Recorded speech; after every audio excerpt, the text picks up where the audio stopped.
Bom dia, paz de Cristo a todos, que Deus possa abençoar a sua vida. Vamos a mais um vídeo do nosso canal Reforma Protestante. Esta feita vamos falar de batismo com o Espírito Santo. Meus amados, todo crente criado, assim como eu, em uma igreja pentecostal, conhece o que significa batismo com o Espírito Santo, ou pelo menos acha que conhece. Nós estamos acostumados a todos os dias, quando você aceita Cristo, você ser incentivado a buscar o batismo, a ser revestido de poder, a ser cheio do Espírito Santo, para assim poder realizar a obra de Deus. A nossa pergunta é: aonde isso está embasado e aonde nós encontramos respaldo para esse tipo de batismo na Bíblia Sagrada? Bem, vamos lá. Os crentes pentecostais, eles creem que o batismo no Espírito Santo é uma obra que acontece após a conversão. Você aceita Cristo como seu Salvador e depois de um período, que nós não sabemos o qual, vai depender muito da busca dessa pessoa, essa pessoa é cheia do Espírito Santo. Esse batismo se evidencia pelo falar em línguas estranhas. Você vai a um culto e ali você fala em línguas estranhas, ali você está batizado com o Espírito Santo.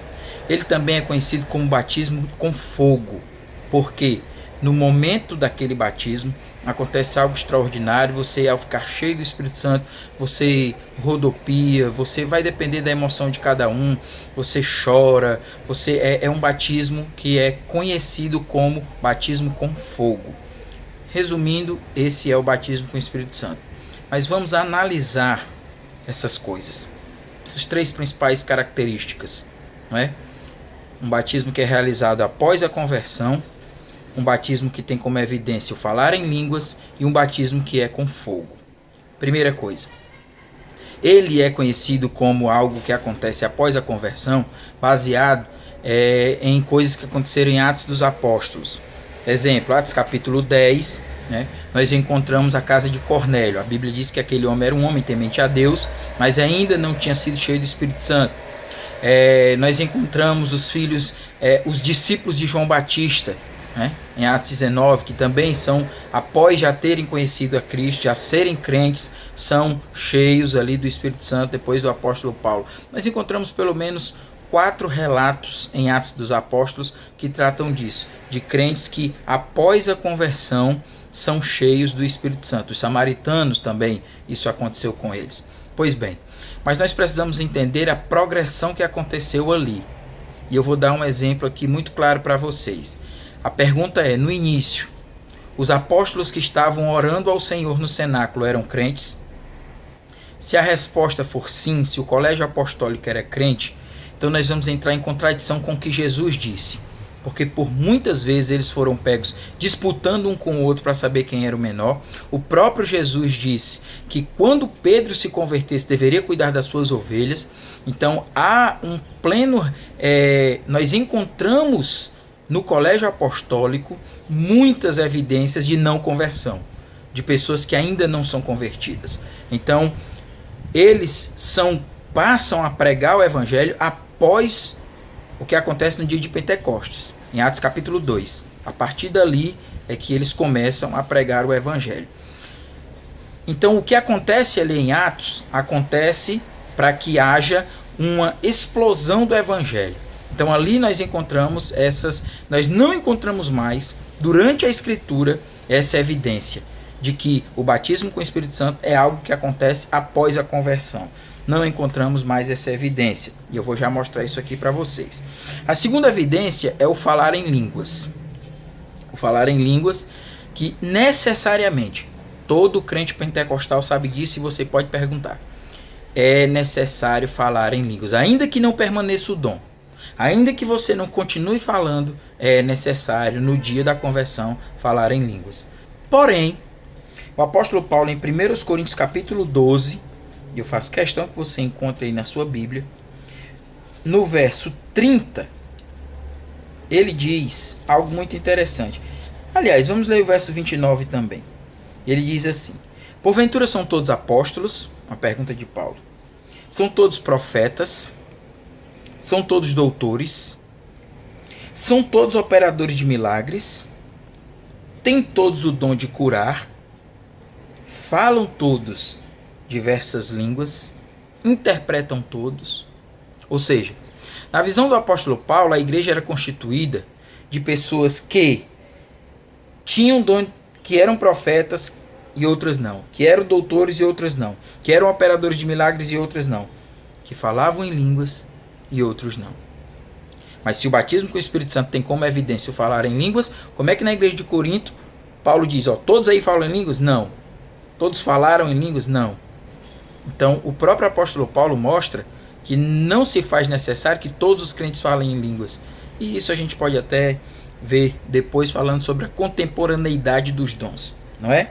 Então, essa evidência cai por terra. A terceira e última evidência é em Lucas 3, 16 e 17. O conhecido batismo com fogo, né? O que diz Lucas 3, 16 e 17? É um testemunho de João Batista.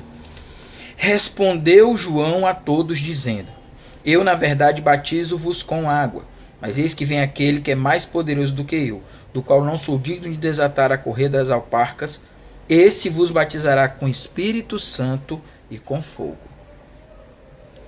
Continuando o texto, nós vamos entender a distinção entre esses dois batismos. Verso 17.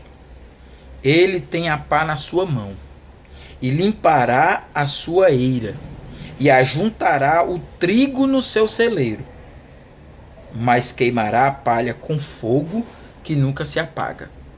Ou seja, Jesus batiza com o Espírito Santo os crentes para salvar. E com fogo ele queima a palha. Não tem como no verso 16 o fogo ter a intenção de salvação e no verso 17 de destruição. Porque está muito perto. É o verso subsequente. É texto e contexto. Então, se o fogo do 16 não é o mesmo fogo do 17, não tem como esse texto se ter... Há uma clara divergência entre os dois textos.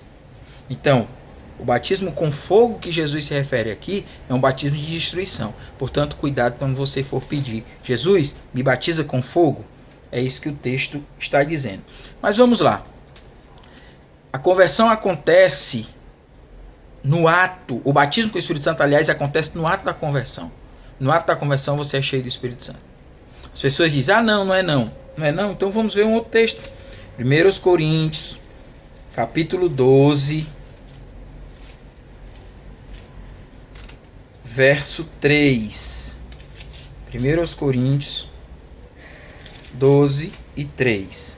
Diz assim: portanto, vos quero fazer compreender que ninguém fala pelo Espírito que ninguém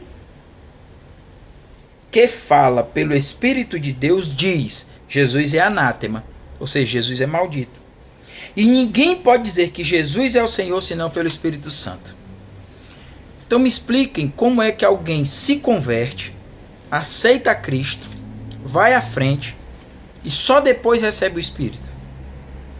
Mas é um revestimento de poder. É uma segunda bênção. Aí está o grande erro desse movimento. Falar da tal segunda bênção, que não existe. Ninguém pode dizer que Jesus Cristo é o Senhor senão pelo Espírito. Último texto, nosso tempo está acabando.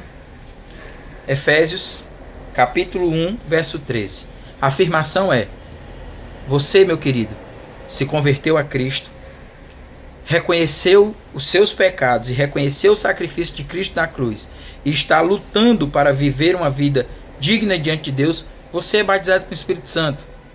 Você é batizado. Quantos e quantos crentes estão frustrados?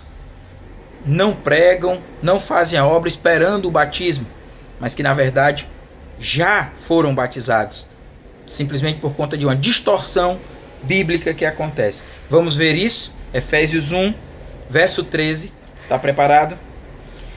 Em quem também vós estáis, depois que ouvistes a palavra da verdade, o evangelho da vossa salvação, e tendo nele também crido, fostes selados com o Espírito Santo da promessa. Percebeu? É ato contínuo, querido. É ato contínuo. Vamos lá? Em quem também vós estáis. Está em Cristo. Depois de quê? Depois que ouvistes a palavra da verdade, o evangelho da salvação, e tendo nele também crido, foste selado com o Espírito Santo da promessa. É ato contínuo. Ouviu o Evangelho, creu no Evangelho, foi selado com o Espírito Santo da promessa. Batismo com o Espírito Santo é algo que acontece, ser cheio do Espírito Santo é algo que acontece no ato da conversão e não depois.